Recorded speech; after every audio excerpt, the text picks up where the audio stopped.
Shirley Souza, do livro Um Caso Muito Sujo. Espero aí, sexto ano, que vocês curtam bastante esse momento, né? Vamos ter momentos, assim, bem especiais. Ela vai nos contar um pouco, né? Sobre ela, sobre a vida dela, sobre o amor que ela tem, né? Penso eu, por escrever e pela leitura, pela nossa literatura.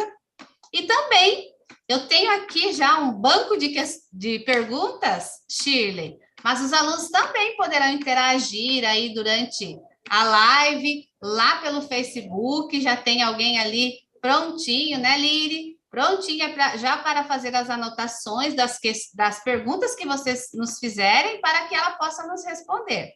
Ok, Shirley? Agora, para iniciarmos, nós temos aqui, ele está aqui na minha sala, um aluno lá do sexto ano. Eu não me apresentei, né? Eu sou a professora Mônica, sou coordenadora aqui do colégio do CATB, do Colégio Telêmaco Borba, no Paraná. E estamos aqui, né, bem felizes em recebê-la, Shirley, né? Mesmo que de modo remoto, né, nas nossas unidades escolares. Para iniciarmos esse nosso momento tão especial, eu tenho aqui comigo o aluno Benício, do sexto ano aqui do nosso colégio. Ele vai fazer a oração inicial para começarmos a nossa live. Você pode vir aqui, Benício? Deixa eu colocar a minha máscara, que ele vai ficar perto de mim.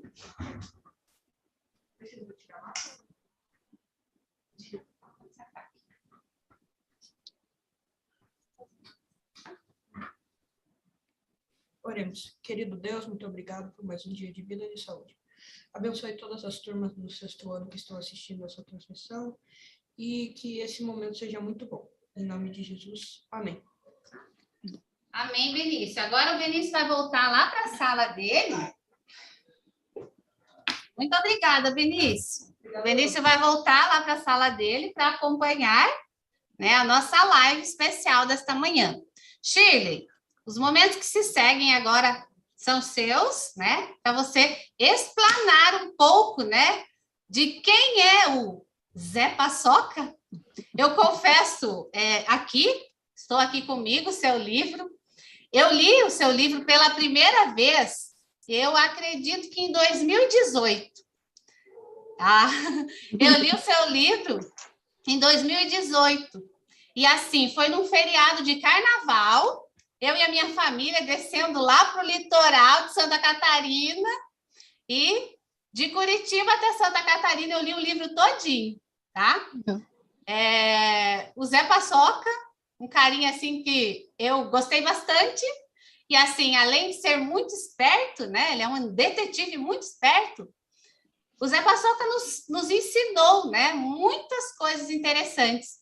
E uma delas, que assim que eu trouxe de interessante do livro, é o trabalho em equipe, né? Principalmente de preservação ao meio ambiente, né? Shirley, os momentos que se seguem são seus. Muito obrigada, Mônica. Muito obrigada por estar aqui hoje. Estou muito feliz de estar com vocês. Já rodei muito o Brasil falando com escolas, e é a primeira escola de Curitiba que eu estou falando, hein? Então, estou estreando o estado, na verdade, Paraná. Então, já visitei muita escola em Santa Catarina, muita escola no Rio Grande do Sul, inclusive a rede adventista, mas no Paraná é minha primeira oportunidade. Então, espero que seja uma manhã gostosa para todos nós, que a gente troque bastante. Assim como a Mônica foi certeira, né? Do mesmo jeito que eu amo escrever e amo ler, eu também tenho o mesmo apreço por esses momentos de conversa, de troca, onde eu posso conhecer um pouquinho sobre vocês, onde eu posso atender da melhor maneira que eu consigo a saciar curiosidades de vocês. Então, valorizo muito esse momento de bate-papo e espero que essa troca seja gostosa para todos nós. Um Caso Muito Sujo é um livro muito especial para mim. Eu já tenho mais de 50 livros publicados para crianças e adolescentes, e Um Caso Muito Sujo é o livro que mais me propiciou a oportunidade de viajar pelo país e conhecer escolas em todo o país, e de diferentes realidades. Então, além de eu gostar muito dessa estrutura de livro não linear, né, que um livro linear é aquele que do formato mais comum que a gente conhece, que tem um começo, um meio e um final. E o livro não linear é como esse, que tem um começo, vários meios e vários finais possíveis, né? Então, além de eu gostar muito dessa estrutura dele, de envolver o leitor num nível maior, de colocar o leitor como responsável pelo desenvolvimento da história, eu também tenho esse carinho especial porque ele virou o meu livro parceiro de viagem, né? E o Zé Paçoca, concordo que ele ensina a gente, leva a gente, mais que ensina, ele leva a gente a pensar sobre muita coisa. Então, não só a gente aprende sobre trabalho em equipe, ele próprio aprende, né? Porque ele é, no início, bastante autocentrado, né? Aquele ser que acha que o importante no mundo é ele. Se deu certo, o mérito é dele. Se deu errado, a culpa é do outro. E, aos poucos, ele vai aprendendo isso e vai... Com a convivência com as outras pessoas, ele vai ganhando e vai amadurecendo também. E a Mônica também foi certeira quando ela destacou a questão ambiental presente no livro. Se vocês olharem no meu site, vocês vão ver que eu falo sobre tudo, que eu tenho livros sobre os mais diferentes temas. E o único tema que se repete, que fica claro, muitas vezes até no título do livro ou na capa do livro, é o tema da nossa situação, do nosso relacionamento com o planeta que a gente vive, com o meio ambiente. E isso porque eu considero que esse é o tema mais sério, né? Mais central que a gente tem da nossa época de existência, né? Há muito tempo a gente encara o planeta da gente como sendo um lugar que está aqui para sustentar tudo que a gente precisa. E, na verdade, ele é a casa da gente, né? Sem o nosso planeta, sem as condições de vida que ele nos oferece, a gente não tem como ter uma vida boa, né? Se a gente poluir toda a água, como a gente está fazendo cada vez mais, reduzindo a qualidade da água, vai chegar num ponto que muito mais gente vai sofrer com a falta de água, como no mundo todo já tem muita gente que sofre. Mesma coisa com o ar, mesma coisa com todos os recursos que esse planeta oferece para a gente. Então, por isso, eu estou sempre colocando a questão ambiental como temática dos livros. Acho que isso já serviu como um bom esquenta para a gente. E, a partir daqui, eu quero a gente fazer uma troca mesmo, responder as perguntas que vocês tiverem curiosidade de saber, as que a Mônica já tem em mãos e a que vocês forem mandando aí pelas redes. Vamos lá.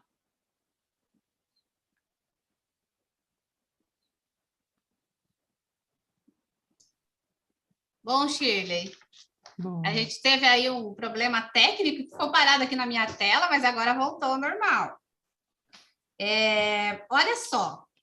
Primeiro eu vou começar aqui com algumas perguntinhas dos alunos aqui do CATB e depois tem algumas outras aqui que vieram de outros colégios, né? Mas os colégios podem aí fazer as perguntas que a Liri vai me mandar.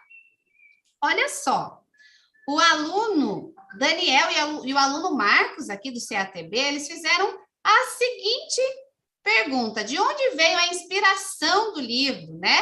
E também a inspiração para escrever nesse formato.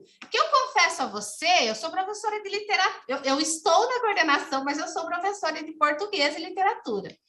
E assim, o seu livro foi o primeiro que eu li nesse formato de seguir os caminhos ali para chegar, né, ao objetivo final da história. Eu confesso que eu li todos, tá? Todos os caminhos. Enfim, mas essa pergunta, né? De onde veio a inspiração para o livro e para escrever neste formato de livro? A primeira inspiração veio de conversa mesmo com adolescentes, principalmente adolescentes na faixa de 11, 12 anos. Eu já tenho 15 anos de carreira de escrita. E eu já, antes de escrever o livro, eu já viajava, já visitava a escola direto. E daí eu percebia uma coisa que me incomodava bastante. Quando eu conversava com a criançada, menor aí até uns 9, 10 anos, todo mundo adorava ler. Todo mundo gostava do momento de história, todo mundo adorava quando a professora trazia livro para a sala de aula, quando levava livro para casa para leitura. E quando chegava ali na faixa dos 11, 12 anos, eu ouvia com muita frequência, tipo, eu não gosto de ler, eu não leio. Eu falava, gente, qual que é o problema? O que aconteceu ali no meio do caminho para ter uma faixa etária que todo mundo gosta de ler e, de repente, ter tanta gente que fala que não gosta de ler, né? Alguma coisa está de errado.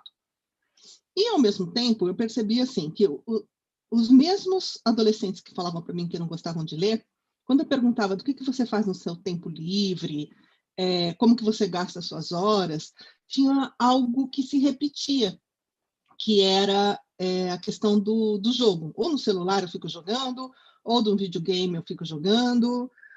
E daí, investigando os tipos de jogos também que eles jogavam, eu vi que tinha com frequência a presença dos jogos, um tipo de jogo que eu gosto bastante, que é o RPG. Eu chego na segunda parte da resposta. O que é o RPG? O RPG é Role Play Game, são os jogos onde o jogador assume o papel de um personagem na narrativa. E a partir do que ele faz, das escolhas que ele faz, a narrativa se desenvolve. E esses jogos demoram 200 horas de jogo, 250 horas para você terminar o jogo todo. E daí eu pensava, como que um adolescente consegue ficar 250 horas jogando e gosta, mas não aguenta sentar para ler o livro? Tem alguma coisa que está faltando. E daí vem a segunda parte da resposta. Então eu falei, vou tentar trazer a estrutura do RPG para dentro de um livro. Vamos ver como que isso funciona.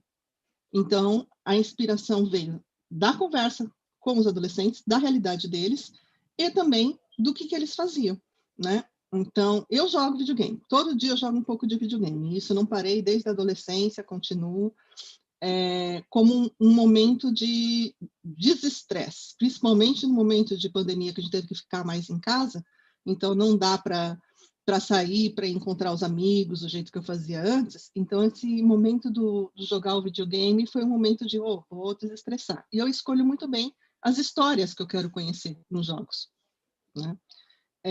Então, estudando essa estrutura do RPG, eu trouxe essa estrutura para o livro, né? E daí propus para outros escritores, se vocês, a escola de vocês pode ser que tenha os outros livros da Descubra se for capaz, são 4 livros, e eu chamei os outros escritores junto com uma parceira minha, que é a Carmen, que é autora de um dos outros livros, e propus essa estrutura, né? Se vocês pesquisarem, livro-jogo sempre existiu, desde que eu era criança, essa coisa dos muitos caminhos. Mas, se vocês olharem, pegarem outras coleções, tem um autor alemão que chama Thomas Brezina. Esse autor tem várias aventuras, a história de um cachorrinho, que são todas interativas, mas o leitor não determina o caminho da história. Independente do que você resolver um enigma ou não resolver um enigma, a história continua linear. Você tem interatividades ali no meio, mas o caminho não muda. Então, realmente, o que a Mônica falou é verdade. Essa foi a primeira coleção assim, infanto-juvenil que a gente trouxe essa estrutura onde a sua escolha muda o caminho da escola, da história. Da escola não, da história. Olha só, muito interessante, né? Eu gosto de Sherlock, então, assim, traz esse drama, né? Na história nem tanto, né? Mas traz esse drama do que vai acontecer depois, né? Tem mais uma perguntinha aqui que eu achei bem legal, lá do aluno Victor, do 6º ano aqui do CATB. Ele perguntou o seguinte: você se inspirou em alguém, né? Você já teve algum Zé Paçoca, né? Para se inspirar nessa história? Aí também, nesse mesmo pensamento, o Pedro Canha, ó, ele perguntou aqui, ó, por que você escolheu o tema do lixo para esse livro? Né? Já dá para englobar aí na sua resposta. Vamos lá, Vitor e Pedro. O Zé Paçoca não tem uma pessoa real que eu me inspirei, não. Tem outras personagens no livro que vieram de inspiração de pessoas reais. Se vocês olharem lá na dedicatória do livro, eu dediquei ao seu Demir, Dona Elza, seu Cláudio e Dona Teresa. Os 4 são personagens do livro. Ademir e Elza são meu pai e minha mãe. Seu Cláudio e Dona Teresa, eu falei que a coleção eu discuti em parceria com uma amiga, a Carmen. Então, Cláudio e Teresa são os pais dela. E que a nossa amizade já tem mais de 20 anos e os pais da gente se tornaram amigos por conta dessa nossa amizade também. E são 4 idosos muito bagunceiros. Então, quando eles se juntam, parece que a gente está num playground com criança de educação infantil, assim, né? Que a gente fica, céu, só onde que eu vim parar? Então, eu fiz uma homenagem a eles, e muita coisa que eu coloco ali de detalhezinhos tem a ver com a realidade deles, né? E com a minha realidade também, porque eu convivo com eles. Agora, o Zé Paçoca, eu tinha a intenção de criar uma personagem que, ao mesmo tempo que fosse cativante, ela irritasse bastante, ela provocasse bastante, para fazer com que o leitor sempre fosse adiante. Não, para lá que agora eu vou. Não, me desafiou, agora eu vou. Então, eu trabalhei muito na criação dessa personalidade do Zé Paçoca, né? E a questão do lixo tem a ver, primeiro, com aquela resposta que eu dei antes, da importância que eu atribuo à nossa relação com o meio ambiente, e eu queria dar uma cutucadinha para a gente pensar em algo que está muito presente no nosso dia a dia e que a gente não se dá conta, né? Porque muitas vezes a nossa relação com lixo eu fechei o saquinho de lixo, eu pus na lixeira do prédio ou eu pus na lixeira da rua, e vai passar o lixeiro, vai pegar isso e acabou o problema. E não é isso, né, gente? Então, a gente até usa uma expressão que eu sempre discuto quando eu estou em escola, que é: eu vou jogar o lixo fora. Para um pouquinho para pensar, não existe fora. A gente está todo mundo junto no mesmo planeta, não existe esse lado de fora. Então, eu queria trazer para uma situação cômica, onde a gente vai brincar, onde a gente vai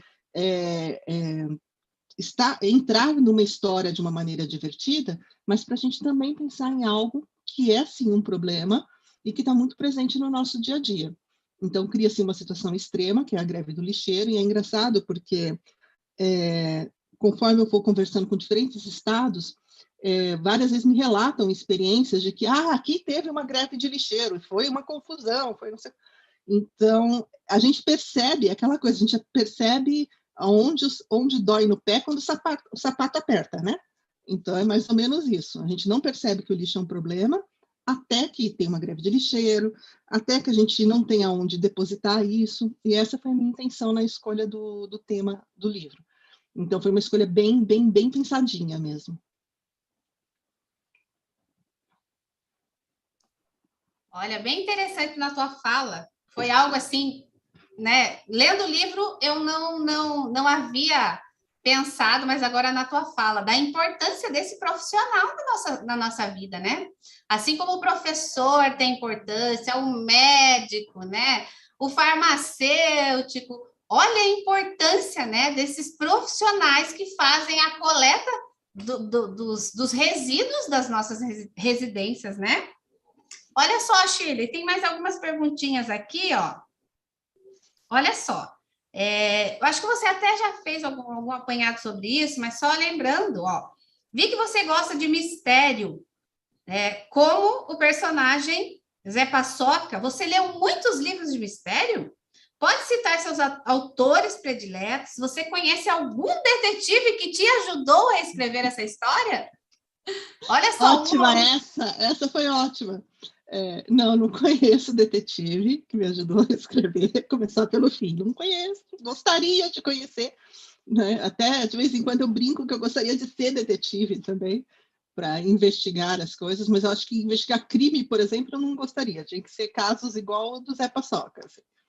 E sempre gostei de histórias de mistério. Sempre a Mônica citou Sherlock Holmes, adoro as histórias originais e as versões que surgiram depois. Eu costumo dizer que eu gosto de uma história bem contada, independente do formato dela. Formato livro, formato série, formato jogo, formato história em quadrinhos. Sendo uma história bem contada, eu sempre estou disposta a conhecer. Então, no caso do Sherlock, por exemplo, tem séries diferentes, tem filmes diferentes deles, e eu sempre assisto todas, assim, né? Além dos livros originais. Autores, eu sempre tenho uma dificuldade quando me perguntam de prediletos, assim. Sempre que me perguntam, até a comida predileta, eu tenho muita dificuldade nesse processo de escolha e começo a enumerar vários. De autor, tem um que eu tenho lido bastante e que eu normalmente cito porque ele tem obras para diferentes faixas etárias e que ele tem bastante histórias também de mistério, que é o Neil Gaiman. Ele é um escritor inglês e ele escreve todos os formatos que vocês pensarem, de história em quadrinho, a contos, a novelas, a romances, e, como eu falei, para todas as faixas etárias, desde livro para criança até livro para adulto. Eu acabo lendo tudo dele, do infantil ao adulto, leio tudo. E muita coisa dele já virou série, já virou filme, já virou animação. Então, é uma referência que eu tenho assim. Aqui no Brasil, a gente também tem muita gente que escreve mistério, né? E tem colegas escritores meus que são parceiros agora, contemporâneos, assim, que continuam escrevendo. Então, por exemplo, Regina, citando duas mulheres, Regina Drummond e Rosana Rios. As duas escrevem bastante histórias de suspense e mistério. Para quem gosta, tem muita coisa publicada a partir da faixa de 11 anos, 12 anos, tem bastante coisa delas publicada nesse sentido. E eu pretendo escrever mais nesse estilo também, porque é um tipo de literatura que me diverte quando eu estou escrevendo, né? Porque se vocês derem uma olhada em coisas que eu escrevi, então, por exemplo, que eu falei da temática ambiental, eu tenho livros extremamente sérios. Tem um livro que chama Onde Fica o Meio Ambiente, e esse livro ele é totalmente realista, e eu tive um trabalho de pesquisa muito grande nele. Ele se passa na periferia de São Paulo, numa região totalmente carente, às margens do Rio Tietê, que toda época de chuva tem enchentes com aquela água podre do Rio Tietê, que vocês já devem ter visto em Jornal Nacional, isso acontecer. Então, eu tive um trabalho de campo de pesquisa, eu tive um trabalho teórico de pesquisa, que é igual a gente faz pesquisa para trabalhos de escola, de fazer entrevista com engenheiro químico, fazer entrevista com ambientalista, para levantar informação, e esse livro ele tem a parte ficcional e os quadros informativos. Então, é um tipo totalmente diferente de escrita, né? E esse tipo de livro que vocês conheceram, no caso Muito Sujo, é uma literatura que me diverte muito. Então, é um lazer na hora que eu estou escrevendo, né? É claro que ele tem um compromisso com a realidade, né? Não tem nada de fantasioso aqui. Tudo que está aqui tem um pezinho na realidade, mas ele não tem todo esse trabalho de pesquisa por trás, que envolve meses de estudo, né? Ele é só criação. Então, é algo que se torna prazeroso para mim também. Olha só, a seguinte pergunta aqui é bem interessante. Ela diz assim, ó: você é ambientalista?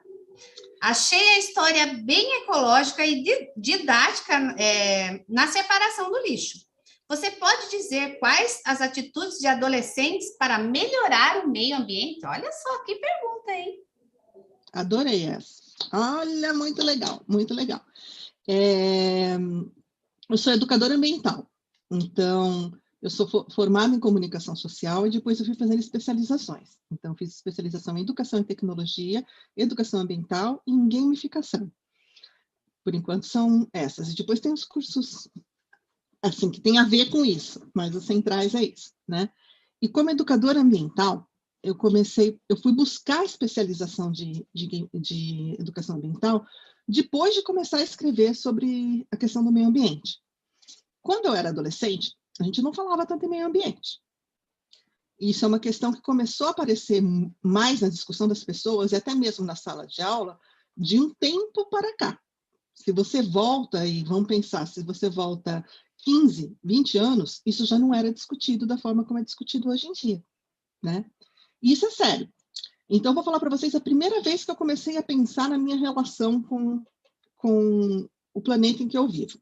E isso eu tenho marcado muito sério até hoje. Eu tinha 18 anos, eu morava numa cidade que é fora de São Paulo, vizinha de São Paulo, e eu estava me preparando, eu estudei a vida toda em escola pública.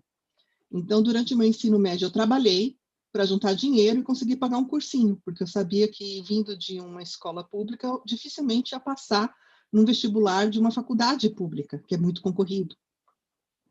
Então, com 18 anos, eu fiz o cursinho, né? Parei de trabalhar, aquele dinheiro que eu tinha juntado, paguei um ano de cursinho. E daí eu tinha que viajar todo dia da cidade que eu morava para São Paulo, fazia essa viagem de trem. E tinha um colega meu que morava numa cidade vizinha minha e que a gente se encontrava sempre no mesmo trem, vinha junto e ia embora junto. Esse colega meu hoje é professor da USP, da faculdade que a gente fez, né? E eu lembro que a gente, uma vez voltando para casa, ele me deu uma bala, eu peguei a bala, pus a bala na boca e joguei o papel no chão do trem. Naturalmente, joguei o papel no chão do trem. Ele foi lá, catou o papel e pôs no bolso dele. Eu parei e perguntei: Edu, por que você fez isso? Dele: a gente usa o trem todo dia. É responsabilidade nossa colaborar para manter o trem. Foi a primeira vez que eu senti vergonha por ter feito algo desse tipo e pensado que eu estava agindo errado. Comecei a pensar que estava agindo errado, só com 18 anos de idade. Antes disso, eu não tinha pensado nunca nesse tipo de relação. E a partir daí, eu comecei a investigar. Então, por natureza própria, antes de pensar em estudar isso, eu comecei a pensar nessa nossa relação com o planeta, né? Então, essa questão do passo a passo, de tentar ser didática, tem a ver com essa busca pessoal e com o fato também de eu já ter sido professora de sala de aula. Então, é muito fácil eu começar a sair explicando as coisas, né? Só vocês, acho que um pouquinho de tempo vocês já perceberam como eu gosto de falar. Falo rápido e falo muito. Então, e essa característica, sim, é uma característica que acaba indo para o livro, né? O livro acaba também se preocupando em explicar e em deixar claro as coisas. Quanto ao papel do adolescente, primeiro, eu sempre acredito que os mais novos estão mais dispostos a tentar fazer diferente do que os mais velhos. Os mais velhos vão se acomodando, né?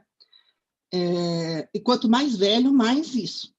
Eu tenho uma frase que me perturba demais, que é quando eu estou discutindo com alguém mais velho e a pessoa fala, sempre foi assim.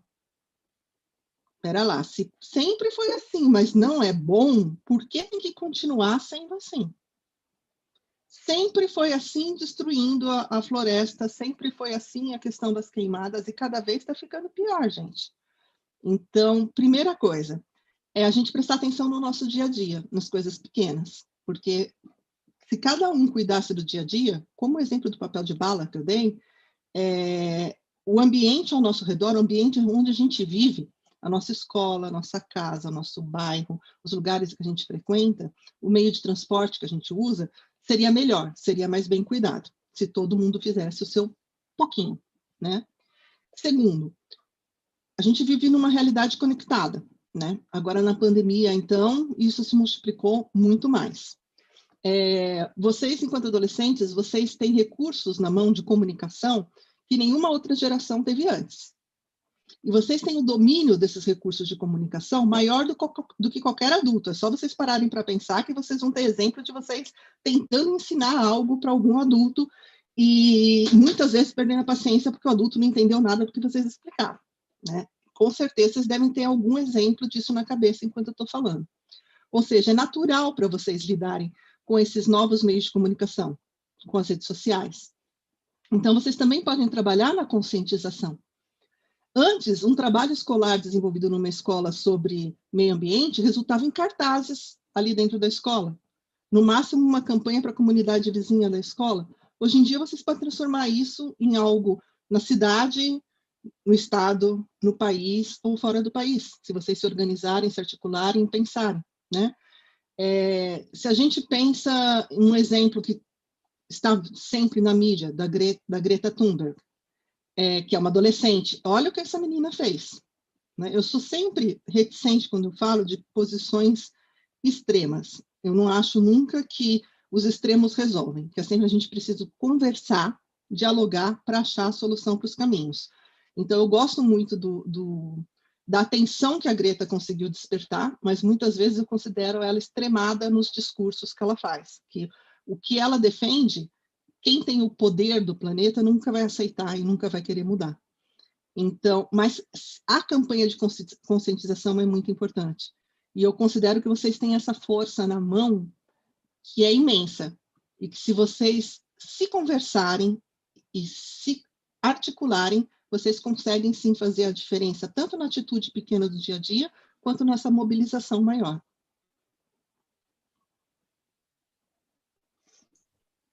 Shirley, veio aqui uma pergunta bem legal. Deixa eu ver aqui qual é o aluno. É o aluno Abner, lá do COAG, do Colégio de Guarapuava. Olha só, o livro termina aqui com o Zé Paçoca, né, recebendo um novo bilhete. E aí, a história, o Zé ele vai entrar em uma nova aventura devido a esse bilhete aqui? Olha, Abner, spoiler, hein? Você me jogou numa situação que eu vou ter que dar um spoiler. Ele vai entrar numa nova aventura. Não é devido a esse bilhete, mas ele vai entrar em uma nova aventura que vai se passar um tempo um pouquinho depois desse livro. Eu estou desde o ano passado escrevendo Caso Muito Sujo 2, que não vai ter esse nome, mas vai ser um caso alguma coisa. E devo terminar, aí até o final desse ano eu devo terminar e mandar para a editora. Então, só que nessa situação ele vai estar sem a ajuda dessa pessoa que tanto ajudou com os bilhetes misteriosos de um caso muito sujo. Então, vamos ver. Eu só posso dar mais um spoilerzinho, que estando sem essa ajuda, você, leitor, estará numa situação bem mais complicada com o Zé Paçoca, né? Ele estará num nível ainda mais estressado. É isso, aguarde.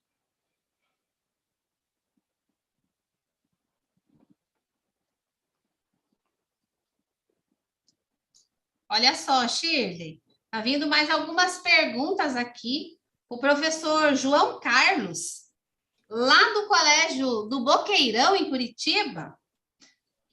João, um abraço, João. Ele foi meu colega de trabalho em outro colégio aí. Ele mandou aqui, ó, os alunos estão questionando sobre a inspiração para ser escritora. E qual foi a inspiração para escrever esse livro? Shirley, conta para nós, no que você se inspirou a ser uma escritora e ali para escrever esse livro também. Olá, vamos lá, João e turma do João. Na verdade, eu nunca soube que eu queria ser escritora. Eu vim de uma realidade social extremamente carente, onde não existia nenhum contato com nenhum tipo de profissão artística.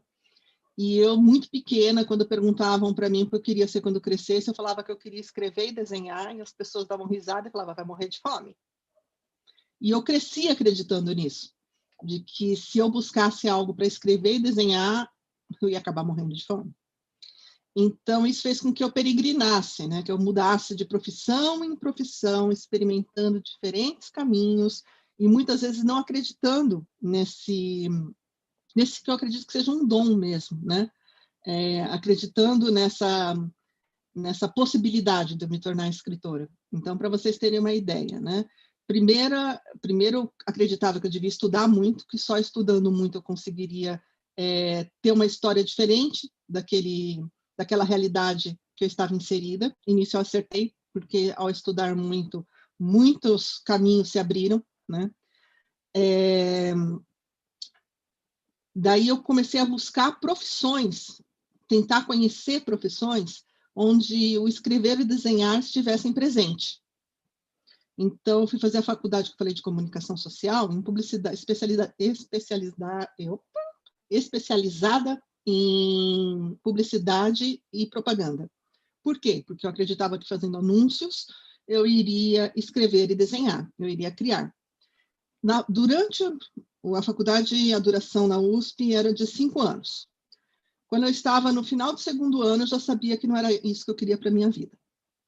Eu já estava trabalhando numa agência e vendo que, nossa, me sentia muito mal em ficar criando anúncios para coisas que eu não acreditava, mandando mensagens que eu achava que não tinha nada a ver com aquilo, que eu nunca compraria aquele serviço, aquele produto. E eu tenho uma coisa, isso eu sempre tive durante toda a minha vida, quando eu começo a fazer coisas que eu não acredito, que eu acredito que está errado, eu começo a ficar doente. Então, era difícil para mim conseguir manter um trabalho na área de publicidade, que eu começava, meses depois eu começava a ficar doente. Só que essa consciência veio, e eu também tinha consciência, assim, eu não posso, a essa altura, largar minha faculdade, e daí voltar lá para a cidade onde eu morava e tentar começar tudo de novo. Eu tenho que tentar transformar. E a USP dá uma oportunidade enorme para quem estuda lá, que é uma cidade universitária. E todas as faculdades, né, elas estão dentro de um mesmo espaço. E você pode fazer aula em outras unidades dentro da USP, de outras áreas, que não a sua. Tanto como aluno matriculado, quanto como aluno ouvinte, que você não tem que fazer prova, não tem que fazer os trabalhos, mas você vai lá pelo conhecimento, ouvir as aulas. E eu comecei a aproveitar muito isso. Eu consegui uma bolsa de estudo dentro da própria universidade para trabalhar com uma revista, e comecei a fazer aula dos mais diferentes tipos. Na faculdade de Física, na faculdade de Biologia, na faculdade de Administração, na faculdade de Letras, na faculdade de Educação. Então, eu ia experimentando esse universo e fazendo uma formação que ia muito além da minha, que era só publicidade e propaganda. E isso fez com que eu conhecesse muitas possibilidades. E daí, essa possibilidade que eu peguei na USP de trabalhar com revista, abriu para mim a existência desse mercado editorial. E ali da USP eu fui trabalhar em editora. Eu trabalhei na época na editora Ática, os professores vão lembrar, com a coleção Vagalume, e a Carmen, que eu citei, que é minha parceira na criação dessa coleção, ela era editora da Vagalume, e ela que criou várias coleções daquela época, como Para Gostar de Ler, Sinal Aberto, que eram coleções. A Para Gostar de Ler era de crônicas, a Sinal Aberto de textos mais pesadinhos. Então, a Carmen ela já estava nesse mercado editorial, e eu fui estagiária dela, e comecei a aprender muito sobre o mercado da literatura, conhecer escritores, conhecer ilustradores, e vendo que aquilo era possível. Tá, então aí eu descobri nada, porque lembra que eu falei, eu acreditei no que os adultos falavam para mim, de que se eu fosse por aí, eu ia morrer de fome. Eu trabalhei com serviços editoriais durante muito tempo, até que eu experimentei e arrisquei ser ilustradora, que era uma das minhas paixões, e até hoje. Daí os adultos do meu passado quase acertaram, eu quase morri de fome, porque eu sou uma lesma desenhando. Eu desenho muito devagar e não dou conta de seguir um ritmo de entregas que os ilustradores têm que seguir para conseguir ter um salário digno. Então, tentei aquilo por alguns meses, vi que não era para mim, e voltei a prestar outros serviços no mercado editorial. Fui professora, larguei o mercado editorial, fui para a sala de aula, depois voltei para o mercado editorial e virei uma coisa que vocês já devem ter ouvido falar, que chama ghostwriter. O que é o ghostwriter? Escritor fantasma. Hoje em dia tem profissão para você se tornar, tem um curso de especialização para você se tornar um ghostwriter, né? Esse escritor fantasma, ele recebe encomendas de texto. Então, ele recebe encomenda tanto de escritores quanto de editoras. Ele escreve aquele texto e ele vende o texto, não assina o texto. E eu fiz isso durante muito tempo, e ao contrário de desenhar, que eu já disse, eu sou uma lesma, eu escrevo muito rápido. Então começou a dar certo. Eu escrevia muito rápido, vendia meus textos, e comecei a ter um monte de livro publicado, nenhum com o meu nome. E aí eu descobri que eu sabia escrever, mas fui ficando cada vez mais frustrada por ver esses livros indo embora, e eu não me tornando de fato escritora, né? Porque a partir do momento que eu vendi o livro não era mais meu. Isso foi no ano de 2004, eu larguei tudo, falei, não quero mais essa vida, e para vocês verem que a pessoa não sabia o que queria ser, eu fui fazer um curso de padeiro e abri uma padaria. E passei um ano fazendo pães orgânicos, integrais, com legumes, os mais diversos possíveis. E depois de um ano fazendo pão, em um dia que eu tinha uma encomenda enorme, eu estava lá preparando, e meu marido ajudando também na época, a fazer essa encomenda. Eu tive uma crise de choro, falando, gente, eu estou fugindo do que seria a minha história de vida. Porque o que eu gosto de fazer é escrever e desenhar. Por que eu estou aqui fazendo pão? Porque eu não fui atrás desse sonho até agora. E isso eu estava com 33 anos. Então, para mim era assim, gente, até agora eu não fiz o que eu realmente amo. E nesse momento eu falo que parece que tem momentos da vida que fica muito claro para a gente de que, como se fosse uma força maior, Deus, que mostra para a gente o caminho por onde tem que ir. Uma semana depois de eu ter esse momento de tá tudo errado, uma editora estava abrindo unidade aqui em São Paulo, conhecia meu trabalho de ghost e chamou se eu não queria começar a criar coleções, junto com a Carmen, que era essa minha parceira lá de trás da Ática. E a gente começou a criar as coleções, e eles deram oportunidade não só de criar, como a gente escrever e assinar nossos próprios livros. Então, larguei tudo de um dia para o outro da padaria, fechamos a padaria, e lá fui eu escrever. Em um ano eu escrevi e publiquei 5 livros. E ali que eu descobri que eu era uma escritora, que eu sou uma escritora. Então, não teve a questão de eu ouvir. Eu acho que essa inspiração até existia desde que eu era criança, mas eu demorei muito para ouvi-la, demorei muito para atendê-la, né? E a partir do momento que eu escrevi e publiquei esses livros, eu vi que era possível, eu vi o quanto eu amo fazer isso, né? Eu me considero uma verdadeira traça de livro, a maior parte da minha vida, eu acho que no horário livre eu passo lendo, e poder fazer também com outras histórias que outras pessoas vão ler, para mim é algo importantíssimo. Então, eu tomo muito cuidado com as histórias que eu escrevo, os temas sobre os quais eu falo, porque eu considero isso uma responsabilidade muito grande, que mensagem que eu estou levando para frente. E a partir daí, a inspiração não para de vir. Então, eu tenho inspiração de observar cenas do cotidiano, de conversas que eu tenho com outras pessoas, em sonhos. Tem muitos livros meus que, pelo menos o primeiro capítulo, eu sonhei, e daí eu acordo, escrevo e aquela história vai se fazendo. Então, eu considero que uma vez que a gente começa a fazer aquilo que a gente ama, o mundo vai ajudando, vai abrindo caminhos para que a gente continue fazendo, né? Olha, Shirley, que momentos bem agradáveis que nós passamos aqui juntas, né? Só tem mais uma perguntinha aqui para a gente encerrar, que já está dando o nosso tempo. Olha só, uma fala aqui da professora Mariane, lá do COAG, ela diz assim que os alunos lá dela já estão ansiosos para essa nova aventura aí do Zé Paçoca. E assim, eu vou compartilhar agora algumas fotos, tá? Das salas de aula. Agora, neste momento, ó. Compartilhar. Olha só, aqui é a turma lá do Boa Vista, em Curitiba.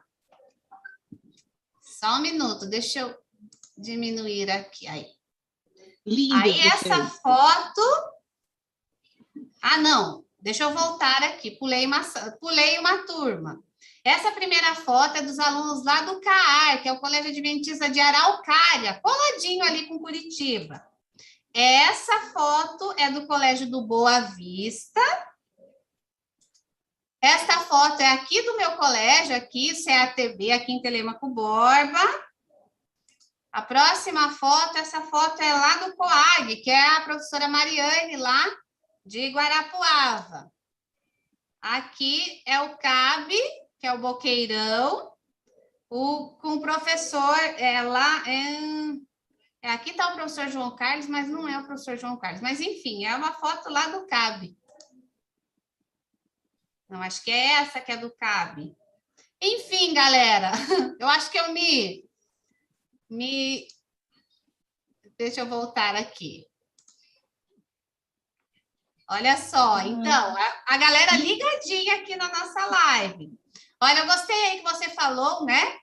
Eu sou lá de 1980 e alguma coisa, então a coleção Vagalume fez parte ali da minha infância e da minha adolescência. Ah, borboleta tíria, sonho com ela até hoje. Mas para nós encerrarmos a nossa live, vou fazer uma última perguntinha aqui para você. Entre outras aqui, acho que a maioria que foi enviada, né? Você, no decorrer aí, você foi respondendo para a gente. Olha só, essa última pergunta é a seguinte, ó. Quais conselhos você daria para um adolescente que deseja ser escritor? Essa para fechar a nossa manhã. Adorei, foi muito bom. Ó, já vou agradecendo. Obrigada pelas perguntas. As fotos lindas de vocês. Quem sabe numa próxima oportunidade a gente esteja mais próximo e olho no olho. Essa pergunta de fechamento é muito, muito preciosa, né? Então, a dica que eu tenho a dar é assim. Primeiro, a gente encarar o texto como algo vivo. Quanto mais você escreve, melhor você escreve. Seu texto se transforma. Eu falei que hoje eu já tenho 16 anos de carreira de escritora. Quando eu olho algo que eu escrevi lá no início, hoje eu escrevo totalmente diferente. E muitas vezes o contrato de um livro dura de 6 a 10 anos. Quando vence esse contrato, eu peço para revisar o texto antes de publicar novamente, porque daí eu ajusto esse texto e ele amadurece um pouco. Então, para vocês, o recado que eu deixo é esse: escrevam sempre e criem uma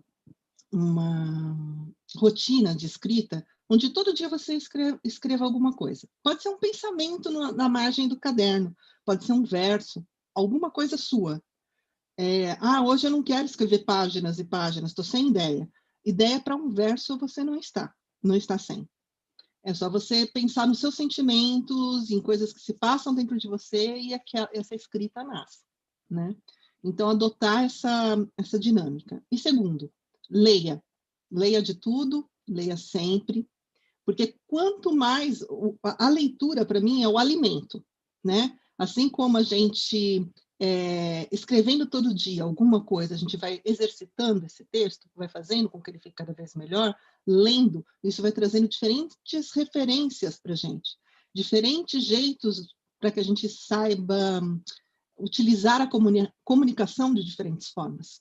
Então, num texto, é um narrador, presta atenção naquilo que você está lendo. Como que aquele escritor apresentou um narrador? Quem é esse narrador? Eu sempre costumo falar que cada livro tem uma voz, como se fosse a voz contando a história para você. E para mim isso é importante no momento de criação, eu achar essa voz. Quem é que está contando essa história? Num caso muito sujo, é muito evidente isso. É o Zé Paçoca que está narrando isso para a gente. Agora, mesmo quando eu uso um narrador observador, que ele nem se coloca na história, não se apresenta, para mim é importante achar essa voz desse narrador. Ele é engraçado, ele é muito sério, ele é triste. Como que é esse narrador? Então, esse é um exercício gostoso de se fazer quando você está lendo, né? Perceba como cada escritor tem seu jeito diferente de escrever, a escolha de palavras, a musicalidade. Todo texto tem um ritmo. Tenta ler os textos que você tem em mãos, que você trabalha na escola, ou que você lê nos seus momentos de lazer. Tenta ler em voz alta. Você vai ver que eles têm um ritmo, eles têm uma musicalidade. E isso é muito gostoso, porque quanto mais você lê, mais você consegue fazer isso nos seus textos também. Então, acho que essas são as duas dicas preciosas. Escreva sempre e leia muito. Pode parecer dica careta, mas eu garanto que funciona. E, obrigada por hoje. Você está sem áudio, Mônica. É bem isso mesmo, Shirley. Eu sempre disse para os meus alunos o seguinte: não existe poção mágica, né, para se escrever bem. É lendo que nós adquirimos ali um vocabulário, né, próprio para escrevermos os nossos próprios textos. Bom, Shirley, nos despedimos de você, tá? Que Deus abençoe bastante o seu caminho aí, as suas inspirações para escrever. E assim, vamos ficar no aguardo aí do próximo caso do nosso querido Zé Paçoca. Vamos encerrar com uma oração e aí nós damos tchau. Querido Deus, obrigada, Senhor, pelo teu amor por nós. Abençoa, Senhor Deus, de modo muito especial a Shirley, que os caminhos dela, Senhor Deus, sejam sempre guiados por ti e que ela nos traga sempre muitas inspirações, Senhor, de histórias. Abençoa-nos, Senhor, hoje e sempre, cada aluninho, Senhor Deus, que está neste momento assistindo essa live. Em nome de Jesus, amém. Muito obrigada, Shirley. Tá? Obrigada por agraciar, né, a nossa leitura através aí dessas histórias maravilhosas que você escreve. Tchau, tchau, pessoal! Tchau. Bom dia! Tchau!